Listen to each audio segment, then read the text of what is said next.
김윤경의 생생경제. 안녕하세요. 김윤경입니다. 한일 어업 협상이 결렬됐습니다. 다음 달에나 다시 협상을 하기로 했지만 일단은 우리 배나 일본 배나 조업하고 있던 배타적 경제 수역에서 철수를 해야 됩니다. 우리가 요구했던 게 갈치의 조업량을 늘려달라는 것이었는데요. 잘 안 됐습니다. 쌀 관세화, 그러니까 쌀 시장 개방을 둘러싼 협상도 중요합니다.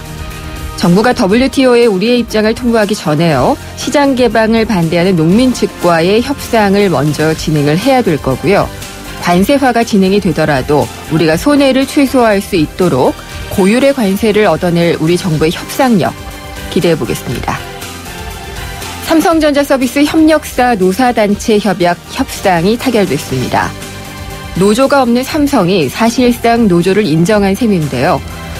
삼성이 경영권 승계 등을 의식해서 털어내기식으로 협상을 했다라고 하지만은요. 어쨌든 노조의 활동이 보장되고 임금이 인상된 협상은 상징적입니다. 앞으로를 더 지켜봐야겠죠. 김윤경이 뽑은 오늘의 생생 키워드, 협상입니다.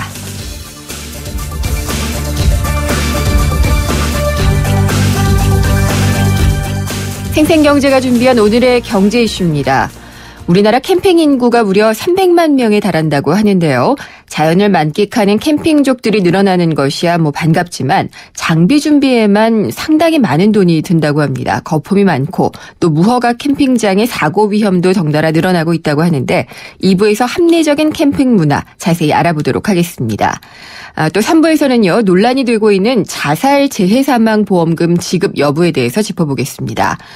금융당국은 자살보험금을 지급하지 않은 한 생명보험사에 대해서 제재를 연기를 했는데 보험사와 소비자 간의 다툼이 되고 있는 자살을 재해로 봐야지 되느냐, 일반 사망으로 봐야 되느냐라는 문제 3부에서 자세히 짚어보도록 하겠습니다. 김윤경의 생생경제 1부 시작합니다. 당신을 위해 내가 더 완벽해질게요. 물이 머무는 저수조부터 물이 나오는 코크까지 안팎으로 깨끗하게. 네가 처음이야. 이런 신선함. 쿠쿠 코크살균 정수기 인앤아웃.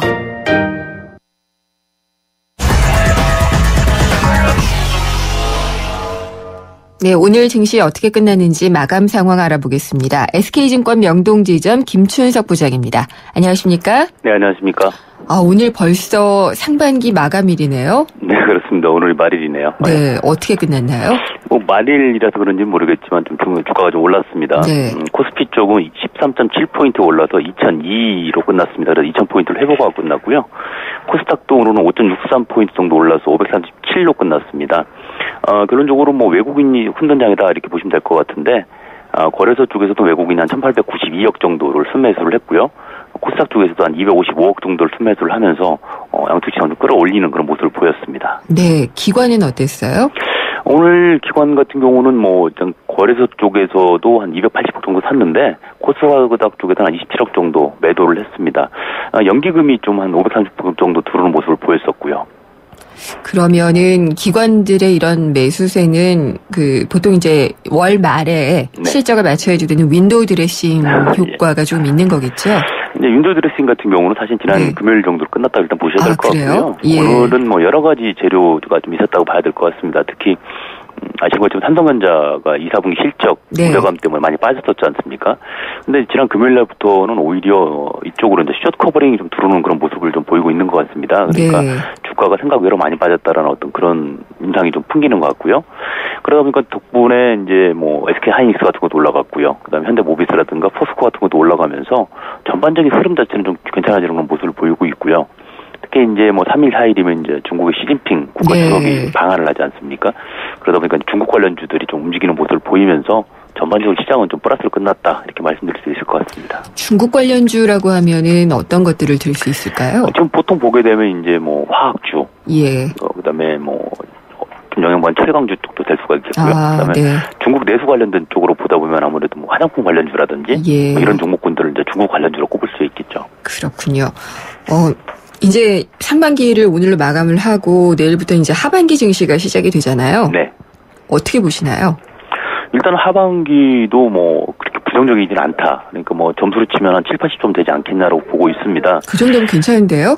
네. 전반적인 흐름 자체가 보게 되면 상반기에 가장 컸던 이슈 자체가 뭐냐면 워낙 강세 아니었습니까? 네. 근데 이제 이게 이제 5월, 6월 들어오면서부터는 워낙 강세 긍정적인 면을 보기 시작하는 것 같아요. 그러니까 이제는 그만큼 우리 경제가 체질적으로 조금 강해지는 거 아니냐. 네. 뭐 이런 인식으로 좀 보고 있는 것 같고요. 특히 요 근래 들어가지고 외국인들 매도세가 이제 들쭉날쭉 했는데 이 부분 자체도 보게 되면 대부분이 유럽계 자금이다라는 얘기가 나오고 있습니다. 예. 원래 미국 쪽 자금들은 중장기로 가는 반면에 유럽계 자금들은 좀 단기성이 좀 많은 자금들인데 그런 부분들이 좀 있었다라는 얘기가 있고요. 그다음에 추가적으로 계속해서 미국계 자금들 들어오고 있는 그런 징후가 포함되고 있고 또한 중국계 자금도 들어오는 그런 모습이 보이고 있어요. 그래서 전반적인 흐름 자체가 글로벌하게 좋아지고 있다는 모습이 좀 들고요. 특히 이제 유럽이 경기가 좀 좋아지는 모습을 보이고 있지 않습니까? 거기다 중국 같은 경우도 서서히 경제 지표들이 좋게 나오고 있습니다. 네. 그러니까 그런 여러 가지 면을 보다 보면 결론적으로 흐름이 좀 좋아질 걸로 보여지고요. 그래서 우리하고 가장 밀접한 관계에 있는 중국인데 중국이 뭐 내일이면 이제 6월 HSBC 제도 PMI 지수가 나오는데 이 부분도 50이 넘을 것 같아요. 확정 국면으로 되는 거네요. 네. 예. 바닥 찍고 이제 돌아선다는 그런 모습을 보여주고 있기 때문에 네. 하반기는 좀 더 낫지 않을까 그렇게 생각하고 있습니다. 중국이라든지 뭐 유럽 변수는 괜찮은데 이제 우리나라 기업들의 실적은 어떻게 보시나요? 아무래도 이제 그 부분 때문에 사실은 이제 지난주 주가가 좀 흔들렸던 걸로 보고 네. 있는데요. 중요한 건 이제 삼성전자 실적인데요. 삼성전자 실적이 지금 뭐 8조가 안 될 것이라는 얘기가 지금 시장에 그렇죠. 컨센서스입니다. 예. 근데 워낙 이제 그게 많이 영향을 받았기 때문에 만약 이번 삼성전자 실적이 시장 컨센서스에 맞게 나온다면 예. 추가적인 하락은 없지 않겠냐고 일단 보고 있고요. 다만 이제 여타 수출 관련된 주식으로 분류가 되는 뭐 현대차라든가 여타 종목군들 자체도 사실상 실적이 스크래치가 간 건 사실일 것 같아요. 근데 그게 어느 만큼 갈 수 있느냐는 걸 좀 따져봐야 될 것 같습니다. 그래서 네. 지금 현재로 봐가지고는 워낙 그 예상치 자체가 낮아져 있기 때문에 그 낮아지는 예상치만 깨고 내려가지 않는다면 이게 크게 영향을 주지는 않지 않을까 네. 개인적으로 생각하고 있습니다. 알겠습니다. 하반기에 뵙겠습니다. 네. 오늘 말씀 잘 들었습니다. 네, 감사합니다. SK증권 명동지점 김춘석 부장이었습니다.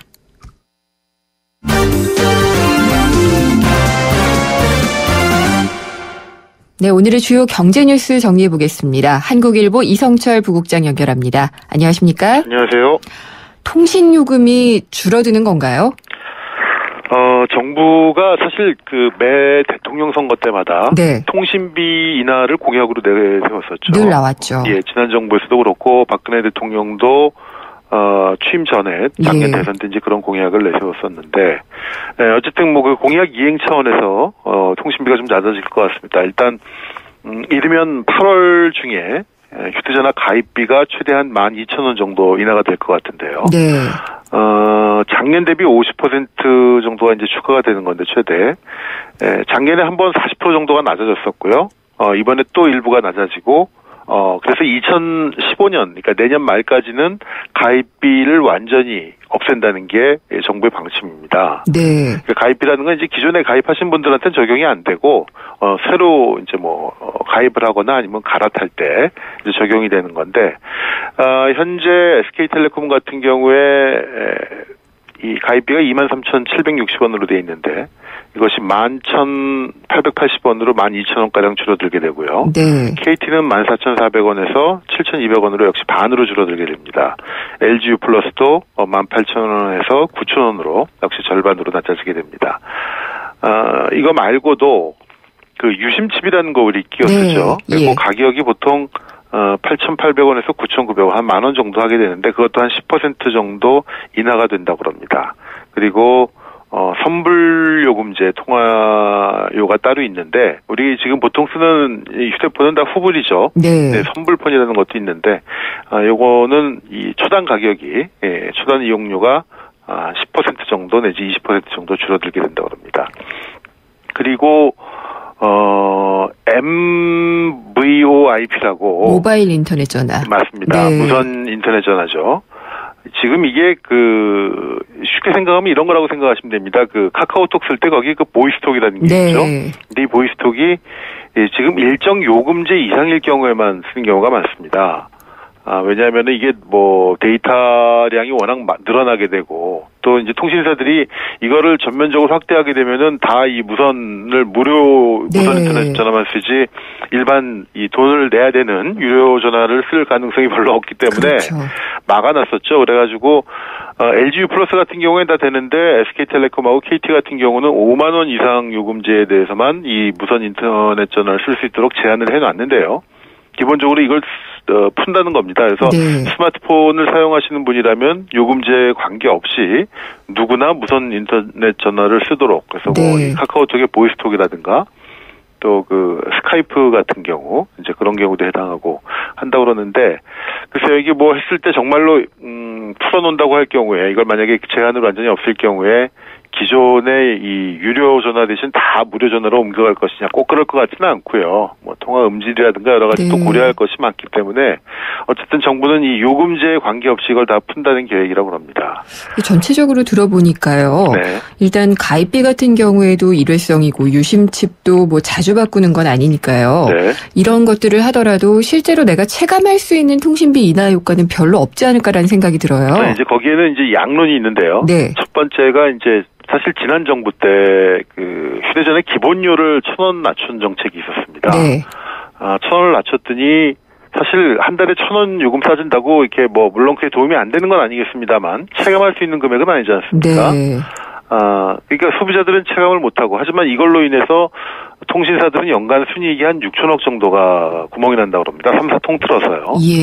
그러니까 그 정책을 두고 사실 말이 많았던 게 소비자는 소비자대로 체감을 못하고 통신사는 통신사대로 이익만 날아가고 그러니까 과연 이 요금 인하 정책이라는 것이 정부 주도로 특정 부분의 금액을 강제로 깎는 게 과연 효용이 있느냐에 대한 논란이 있습니다. 예컨대 이번에 요금 인하 같은 경우도 말씀하신 것처럼 매달 내는 이용료하고는 별 관계가 없는 거기 때문에 이제 초초 가입비라든가 유심칩 가격이라든가 이런 거기 때문에 그럴듯해 보이긴 하지만 별로 체감하는 소비자들은 없을 것이다라는 지적이 있는 반면에 또 통신사 입장에서는 이것만으로 인한 그 통신비 경감 그러니까 순익 감소 효과가 연간 또 몇천억이 될 수 있기 때문에 결국 누구도 만족 못하는 정책이 되는 거 아니냐 이런 또 지적도 있고 그래서 모르겠습니다.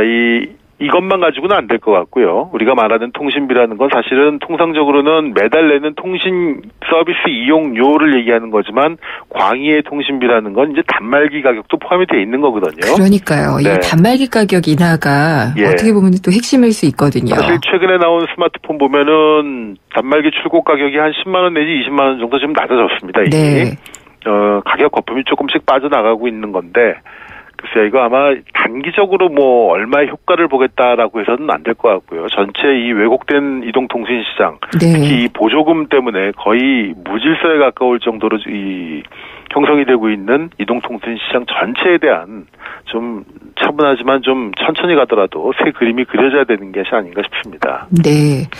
건강보험 악의적으로 체납한 사람들 많다고 하잖아요. 이분들 좀 어려워진다고 하네요. 그러니까 충분한 재산과 소득이 있음에도 불구하고 오랜 기간 건강보험료를 내지 않는 사람들, 그야말로 악의적인 체납자들입니다.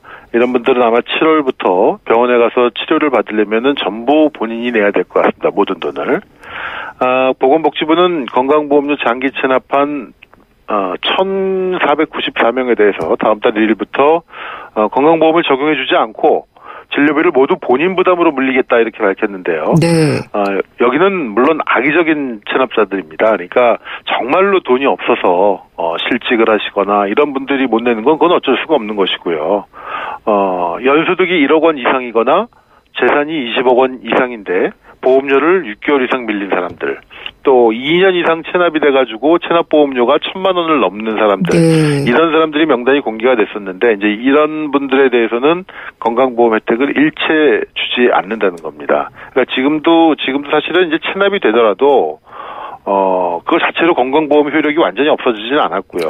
본인 부담금만 내면 진료를 받을 수 있었는데 앞으로는 그렇게 안 하고 이런 정말 악의적이고 돈이 있음에도 불구하고 납부할 능력이 있음에도 불구하고 상습적으로 내지 않는 체납자들에 대해서는 아예 그 건강보험 혜택을 받을 수 없도록 그렇게 한다는 얘기가 되겠습니다. 성실하게 세금 내고 보험료 낸 사람들만 항상 억울하게 하는 그런 구조는 안 되니까요. 그렇죠. 이거는 사실은 선의의 가입자들, 특히 뭐 직장 가입자들 대부분은 이제 강제 징수가 거의 되니까요. 그렇죠. 예. 이런 선의의 납부자들이 이 악의적인 체납자들을 도와주는 격이 되니까 이런 건 없어야 되겠죠. 네.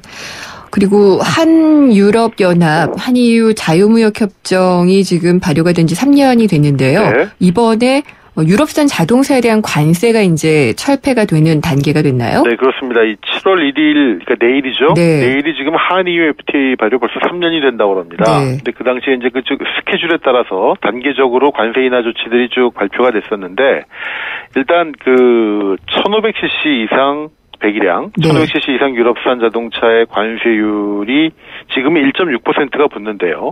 이렇게 완전히 없어지게 된다고 합니다. 그러니까 무관세로 1500cc 이상 자동차는 유럽산이 들어오게 된다는 겁니다. 네. 그리고 1500cc 미만의 소형차 같은 경우는 현재 4%의 관세가 부과가 되는데 이 역시 2.6%로 낮아지게 된다고 합니다. 그런데 지금 사실 수입차 시장 점유율이 굉장히 빠른 속도로 높아지고 있는데 작년 한 해 판매 대수가 15만 6천 대였고요. 올해 지금 1월부터 5월까지 7만 6천 대가 팔려서 연간으로 지금 추세로 가면 한 18만 대 정도 판매가 가능할 것으로 보여집니다. 네. 그리고 신차 판매 대수를 기준으로 봤을 때 점유율이 작년에 12%였는데 올해는 14% 정도가 될 것이다. 그러니까 올해 팔린 100대 중에 15대, 14대, 15대 정도는 수입차라는 얘기인데요. 이 수입차 중에서도 우리나라에선 유독 이 유럽차가 강세입니다. 일본차가 영 힘을 쓰지 못하고 있고 거의 유럽산 자동차 그 중에서도 뭐 거의 100% 독일산 자동차가 그 힘을 받고 있는데 참고로 뭐 BMW, 벤츠, 폭스바겐, 아우디 이 독일 4개 회사의 수입차 시장 점유율이 70%를 넘고 있다고 합니다. 그렇군요. 네. 예. 이번 관세 인하 조치가 시행이 되면은 뭐 도입가 기준으로 한 50만 원에서 80만 원 정도의 가격 인하가 가능해지기 때문에 아마 유럽산 자동차들의 가격 시장 점유율이 가격 경쟁력이 그만큼 높아지고 네. 아마 시장 점유율은 더 높아지지 않겠느냐 이런 분석이 나오는데 애국심에 호소해서 한국차를 사달라고 얘기할 수 있는 그런 단계는 지난 것 같고요. 우리나라가. 그렇죠. 예. 수입차에 필적할 만한 경쟁력 또 여러 가지 서비스 우위 네. 이런 것들로 아마 극복을 해야 되지 않을까 싶습니다. 알겠습니다. 잘 들었습니다. 네. 한국일보 이성철 부국장이었습니다. 한때 보리 하나로 콜라와 싸워 전설이 되신 분이 계셨지. 국내 최초 보리탄 산업료로 콜라의 아성을 흔들었던 맥콜. 전설을 맛보리 맥콜. 허규현 위원님은 LTE 데이트도 많이 쓰시겠어요? 한국, 미국, 일본 경기까지 하루에 10시간 이상 넘게 보죠. 그럼 요금이 이게 그건 걱정 없어요. 데이터 요금 걱정 없는 LTE8 무한대 요금제. 요금제도 역시 U+. Follow me, U+, LTE8. 자세한 사항은 홈페이지 참조. 통계청 자료에 따르면은요, 4년 전에는 한 60만 명 정도였던 국내 캠핑 인구가 올해는 300만 명에 육박할 것이라고 하네요. 시장 규모도 2010년 이후에 매년 30% 이상 성장을 하고 있다고 하는데, 역시 이렇게 성장을 하다 보면은 가격 거품 문제라든지 또 허세다, 뭐 이런 지적도 많이 나오고 있거든요. 잠시 후에 합리적인 캠핑 문화에는 어떤 것들이 필요한지를 짚어보는 시간을 갖도록 하겠습니다. 2부에서 뵙겠습니다. 안녕하세요. 도박 중독 예방을 위해서 노력하는 개그맨 황기순입니다. 저는 요즘 도박 중독을 예방하기 위해 강연을 다니는데요. 지금도 우리 주위에는 많은 사람들이 도박 문제로 고통을 받고 있습니다. 본인이나 가족이 그런 고통 속에 있다면 24시간 상담 전화 1336을 눌러보세요. 전문가들로부터 도움을 받는 희망의 빛 상담 전화입니다. 도박 문제 전문가와 상담하세요. 국번 없이 1336. 예방부터 치유까지 24시간 상담으로 도움을 드립니다. 이 캠페인은 사행산업통합감독위원회와 한국도박문제관리센터가 함께합니다. YTN Hops English Debating Championship. YTN이 주최하고 YTN 라디오가 후원하는 2014 청소년 영어 토론 대회가 오는 7월과 8월 개최됩니다. YTN과 함께하는 꿈과 열정의 무대. 청소년 여러분의 많은 참가 바랍니다. 20년차 경제 전문 기자 김인경 기자가 전하는 알기 쉬운 경제 이야기. 김인경의 생생경제.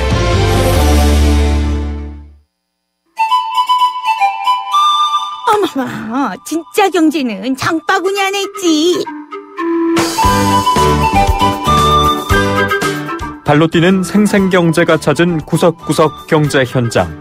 장바구니 생생경제.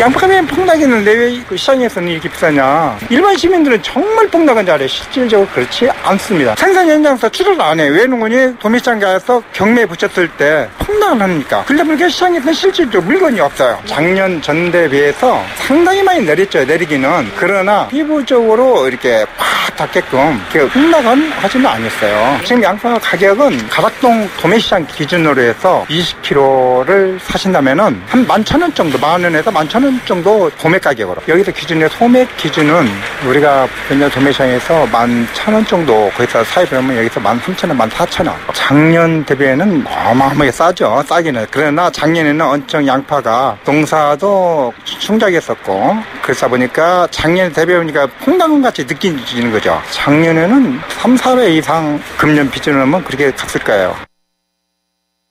네, 장바구니 생생경제 시간이었습니다. 오늘은 박화영 리포터가 농산물 도매시장에 다녀왔는데 양파 가격 요즘 폭락한다 이렇게 얘기가 있지만은 시장 가격을 보면은 작년에 비해서는 엄청나게 싼데 그렇게까지 폭락은 아니다라는 그런 말씀을 해주셨네요.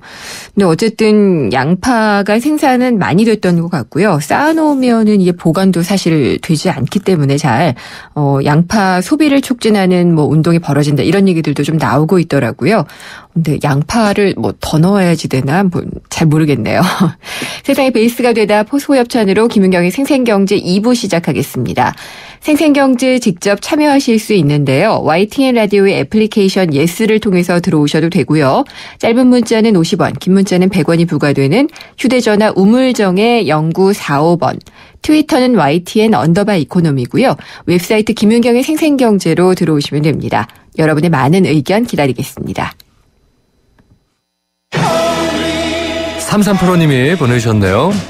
히어로빠, 카스라이트 모델이잖아요. 카스라이트 한 박스만 보내주세요. 뿌잉뿌잉.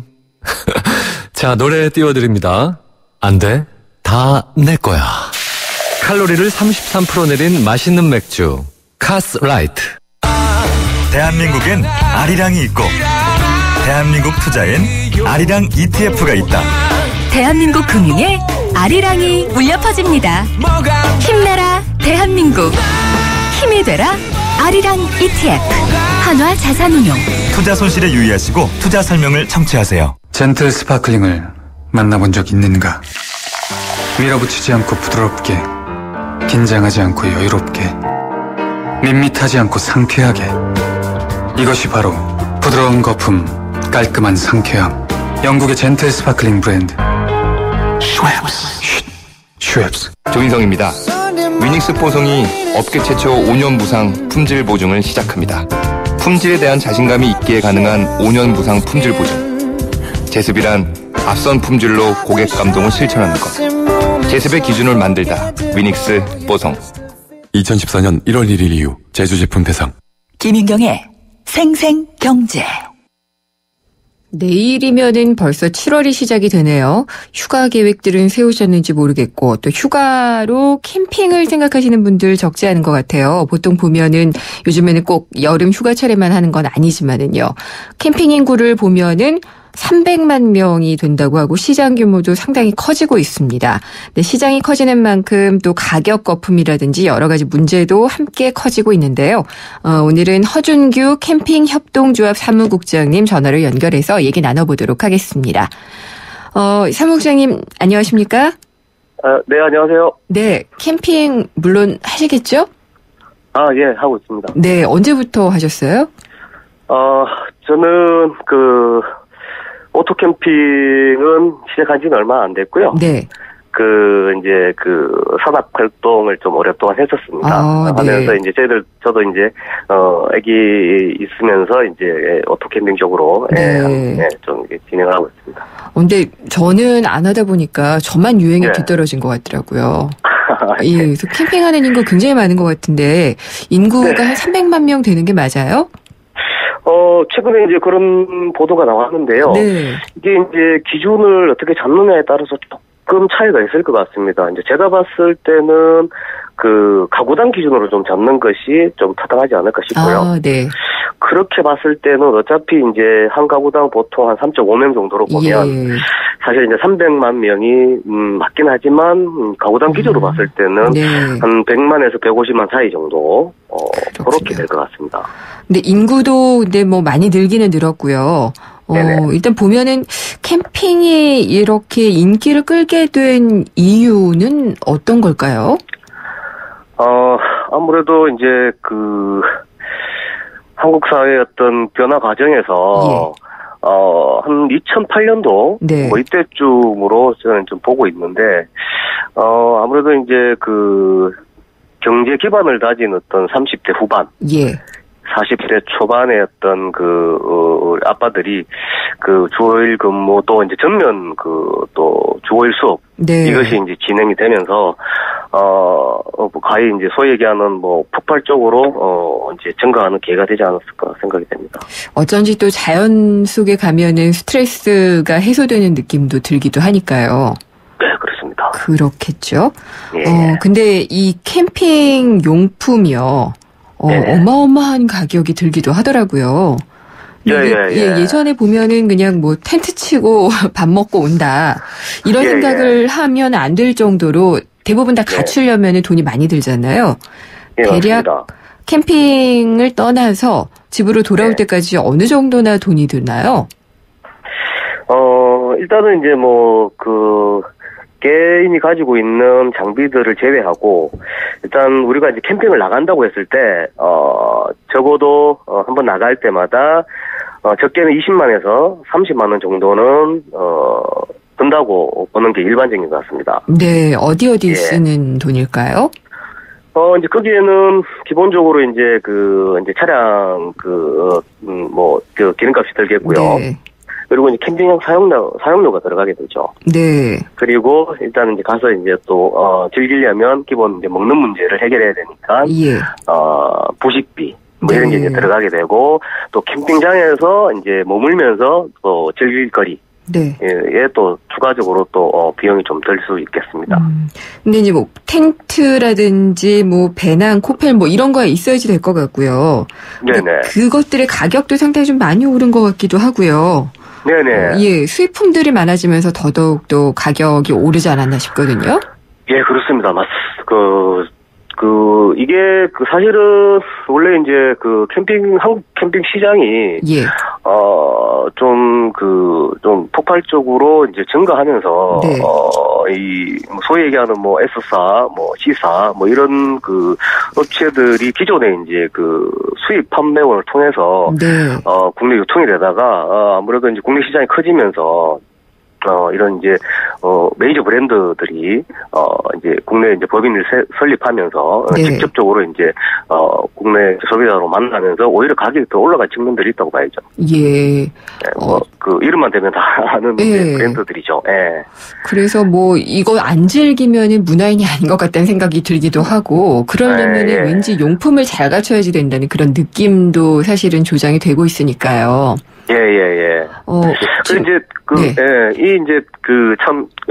좀 딜레마인데요. 일단은 가장 중요한 게 이제 텐트니까.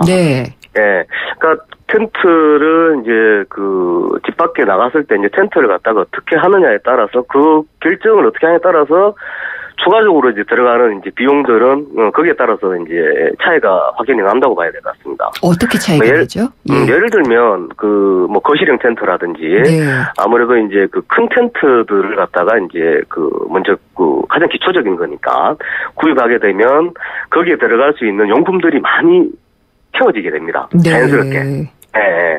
그래서 이제 그러니까 자기 캠핑 형태를 어떻게 하느냐에 따라서 또 중요하지만 이제 처음에 이제 이 텐트를 구입하는 부분들을 좀 신중하게 좀 접근을 할 필요가 있습니다. 그래야지만 시행착오를 좀 줄이고 좀 그 소비 부분들도 좀 그 컨트롤할 수 있지 않을까 생각이 좀 드네요.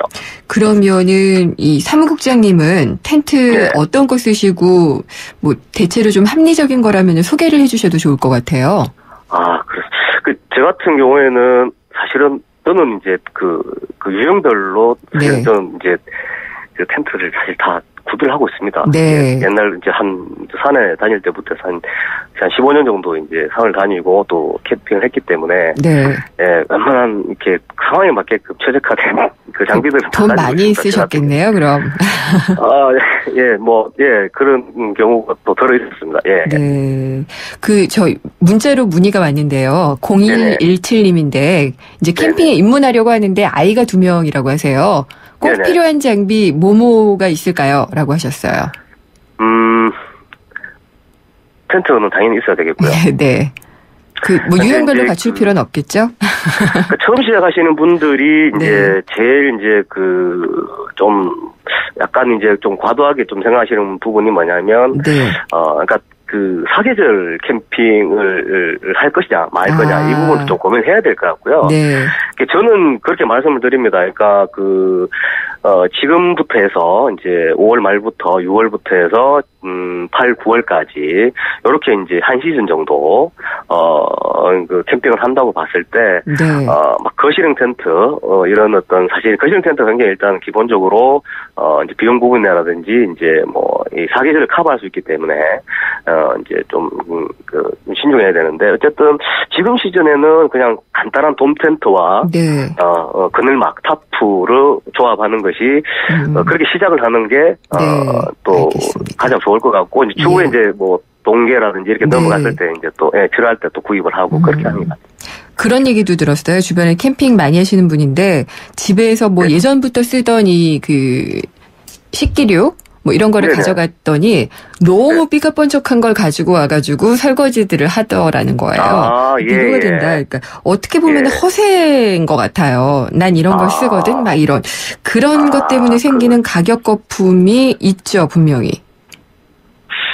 지금 방금 말씀하셨던 부분들이 이제 소위 요즘 얘기하는 커틀러리, 식탁용, 수저, 포크, 나이프 이거 말씀하시는 것 같은데. 그렇죠. 이게 사실은 이게 그 세트가 한 6, 7만 원, S4 같은 경우에는 그렇게 되는데 집에 있는 걸 이제 들고 가도 되죠. 되는데 이제 보관의 문제라든지 이런 것들 때문에 이제 또 최적화되는 그런 제품들이 나오기 때문에 보기에도 좋고 한데 참고로 저는 이제 그냥 이게 캠핑을 또 오래 다니다 보면 그냥 이제 나무 수저에 나무 젓가락에 그냥 일회용 저는 쓰거든요. 네, 알겠습니다. 실제로. 알뜰하게 캠핑 즐기는 방법은 그런 것들도 좀 활용하는 게 있을 것 같고요. 또 어떤 게 있을까요? 이제 요즘 이제 보면은 제가 이제 그래도 이제 기본적인 스타팅 제품들 같은 경우에는 그래도 이제 꼼꼼하게 챙기시고 이제 일단 자기 집의 뼈대를 만드는 부분이기 때문에 거기에 대해서는 이제 꼼꼼하게 체크하고 어느 정도 이제 좀 투자를 기본적으로 좀 해야 되는 부분이고요. 근데 이제 액세서리 같은 경우에는 이제 요즘에는 이제 자작 캠핑 하시는 분들이 의외로 많습니다. 네.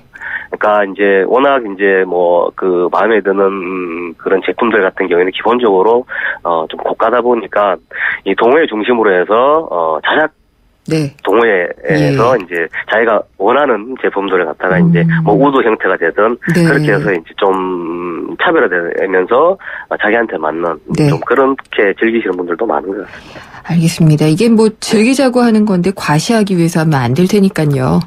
네. 그렇죠. 좋은 캠핑 문화, 합리적인 캠핑 문화가 좀 정착될 수 있었으면 하는 바람이네요. 오늘 말씀 잘 들었습니다. 감사합니다. 네, 감사합니다. 허준규 캠핑협동조합 사무국장이었습니다.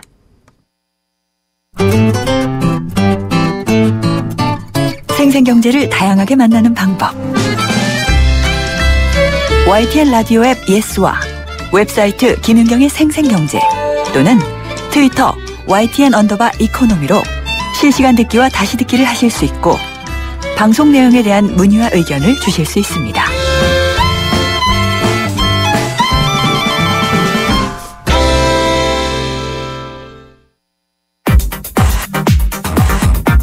모르면 당하는 경제 법률 생생 로펌. 네, 생생 로펌 시간입니다. 오늘 요즘에는 이제 장마철 이제 시작이 되려고 하고 있는데 조금이라도 태풍의 영향권에 들기만 하면 침수, 붕괴 사고 이런 폭우 피해들이 발생을 하게 되잖아요. 근데 이 경우에 공공시설물의 관리 소홀에 따른 폭우 피해에 대해서는 국가나 지방자치단체에게 책임을 물을 수 있는 그런 판결이 늘어나고 있는 추세라고 합니다. 오늘 이 부분 좀 살펴보도록 하겠습니다. 법무법인 한별의 안병환 변호사 나오셨습니다. 안녕하십니까? 네, 안녕하세요. 네, 이게 사실 왜 방제가 안 될까 이런 생각이 들지만 자연재해는 참 어렵나 봐요. 네. 폭우 피해를 받게 되는데 이렇게 되면은 국가나 공공기관 또 지자체에 손해배상 청구를 하는 사례가 좀 늘어나고 있다고 하네요. 네, 갈수록 그 국민들의 권리 의식이 높아지는 것과 무관하지는 않겠죠. 네. 폭우로 인명이나 재산상의 피해를 보시게 될 경우를 살펴보면 여러 원인이 있겠지만 우선 공공시설물 관리를 소홀히 한 국가나 해당 지방자치단체를 상대로 손해배상 청구 소송을 제기할 수가 있겠고요. 네. 실제로도 이런 사례가 늘고 있습니다. 그리고 법원 또한 네. 적절한 안전장치를 미리 마련하고 방지 대책을 의무를 다해야 되는 이런 의무가 있음에도 불구하고 이것을 좀 게을리한 경우라면 네. 국가나 지방자치단체의 손해배상 책임을 폭넓게 인정하고 있다. 이런 추세를 네. 말씀드리겠습니다. 최근에 좀 생각이 나는 게 우면산 산사태가 있었잖아요. 그렇죠. 그때 그러면은 그 지역구가 서초구가 되죠. 네. 그리고 뭐 서초구나 서울시 이런 데에다가 손해배상 청구를 할 수 있는 부분이 있는 거겠죠? 그렇죠. 몇 년 전 거의 16분 네. 정도의 목숨을 앗아간 안타까운 그렇죠. 사건이었죠. 우면산 산사태 사고의 경우도 현재 보면 피해 유가족들이 서울시 그리고 서초구 그 안에 또 우면산 안에는 군 관련 시설들이 있었거든요. 네. 그래서 국방부 등을 상대로 해서 모두 7건의 손해배상 청구 소송을 지금 네. 제기해 놓고 있고요. 예. 사건은 법원에 아직도 계속 중인 상태죠. 그렇군요. 그것 말고도 좀 대표적인 예를 알려주세요. 네, 하급심 판례 중 관련된 사례를 몇 가지 살펴보면요. 먼저 2008년이었는데 한강변 주차장에 화물차를 세웠다가 폭우로 차가 물에 잠기는 피해를 본 사례가 있었습니다. 네. 얼핏 생각하면 폭우가 오면 차주가 빨리 차를 뺐어야 되지 않느냐 이렇게 생각하실 수 있겠는데요. 예. 법원은 서울시가 적절한 풍수의 대책을 마련해 두지 않았다. 이런 점을 거론했고요. 판결이 된 거예요? 그렇죠. 그게 이제 장마철 예상되는 폭우와 같이 비상시를 대비해서는 주차장이기 때문에 공공시설에 해당하는 부분이라면 견인 장비를 마련해 두거나 뭐 피해 방지를 위한 적절한 관리, 차주에게 빨리 연락을 한다든지요. 이런 관리를 했어야 되는데 좀 다 하지 못했다. 이런 잘못을 들어서 침수로 인해서 입게 된 재산상의 피해를 배상하라라는 판결을 선고한 사례가 있었습니다. 네. 그리고 과거에도 이제 태풍이 해마다 많은 영향을 미치잖아요. 태풍이 북상하면서 남강댐 그 상류 농경지가 이제 침수 피해를 본 경우가 있었습니다. 어쩔 수 없는 거 아니에요? 그런데 수자원공사가 당시에는 정당한 사유 없이 댐의 수위를 그 농지보다 높게 유지하면서 침수의 직접적인 원인을 제공했다. 이런 이유를 들었고요. 네. 이 과정에서 발생한 침수 피해에 대해서는 피해 주민들에 대한 배상 책임을 인정한 사례가 있었죠. 그렇군요. 근데 갑작스럽게 이렇게 오고 그러면은 폭우나 태풍 같은 경우에 불가항력적인 게 아닌가라는 말들을 하지 않을까 싶거든요.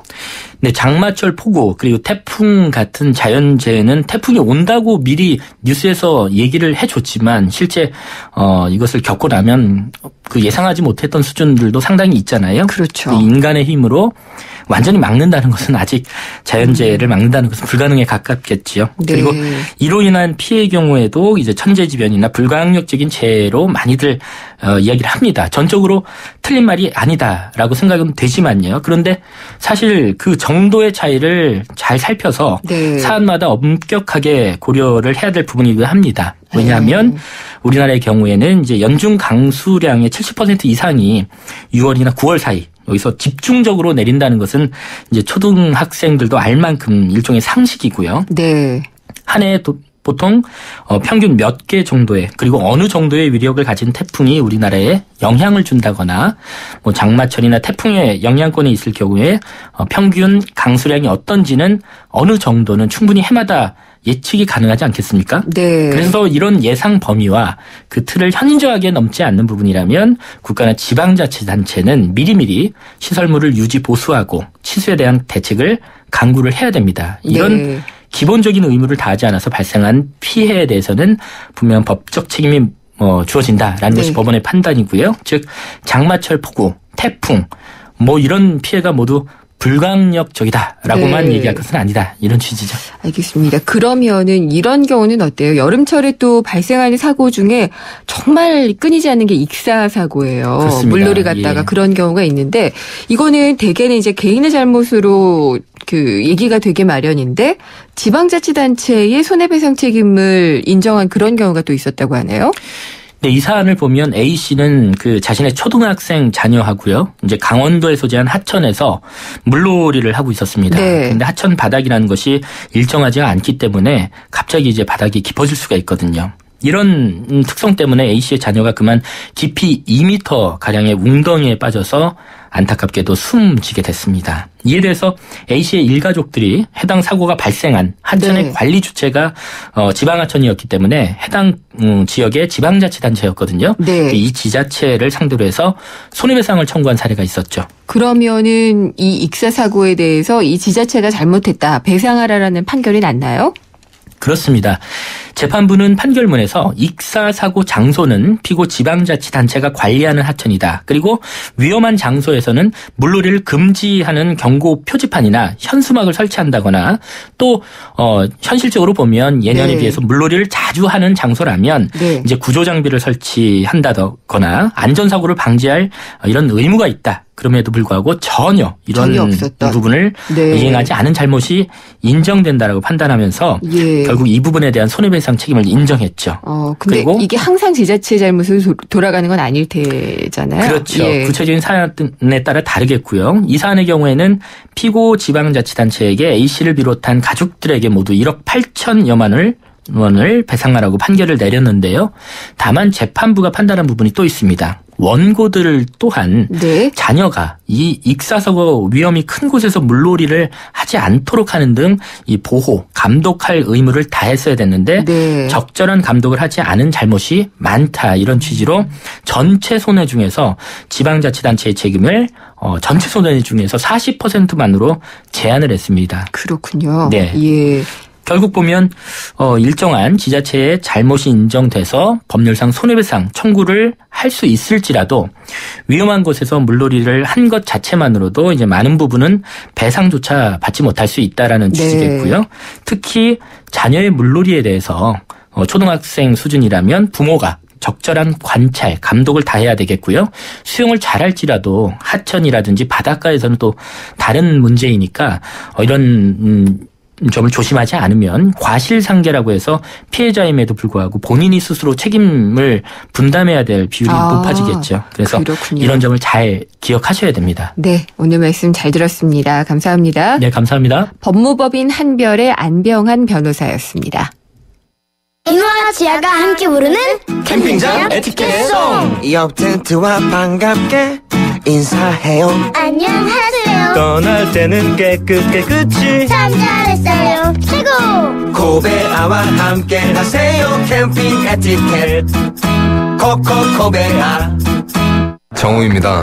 그거 아세요? 누군가 당신을 말리부에 태운다는 건 당신을 안전하게 지켜주고 싶다는 의미라는 거. 초고장력 강판과 REPS 시스템으로 더욱 안전한 드라이빙. 지켜주고 싶어서 말리부. Chevrolet Find New Roads. 새롭게 출시된 독일 정통 엔진의 말리부 디젤도 만나보세요. 한때 보리 하나로 콜라와 싸워 전설이 되신 분이 계셨지. 국내 최초 보리 탄산음료로 콜라의 아성을 흔들었던 맥콜. 다 이슬을 맛보리 맥콜. 차차, 바빠. 도일아, 왜 그렇게 바쁘니? 저 좋은 기름 구도일이 좋은 엔진오일까지 만들었거든요. 엔진오일의 놀라운 능력, 7초면 느낄 수 있어요. 부릉부릉. 차세대 100% 합성 엔진오일 S-오일 7 탄생. 엔진을 깨우는 힘 S-오일 7. G3를 가장 멋지게 꾸미는 법. 그냥 둬. 버튼 없는 바디, 메탈릭 스킨, 꾸미지 않아도 멋진 디자인. 심플, 그 새로운 스마트. LG G3.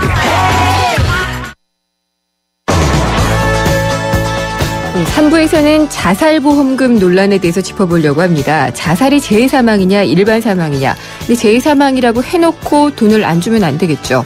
그 부분에 대한 얘기를 좀 해보겠습니다. 저희 SNS를 통해서도 생생경제 참여하실 수 있으니까요. 페이스북과 트위터를 통해서 참여를 해주시기를 바라겠습니다. 4시 뉴스 듣고 3부에서 뵙겠습니다.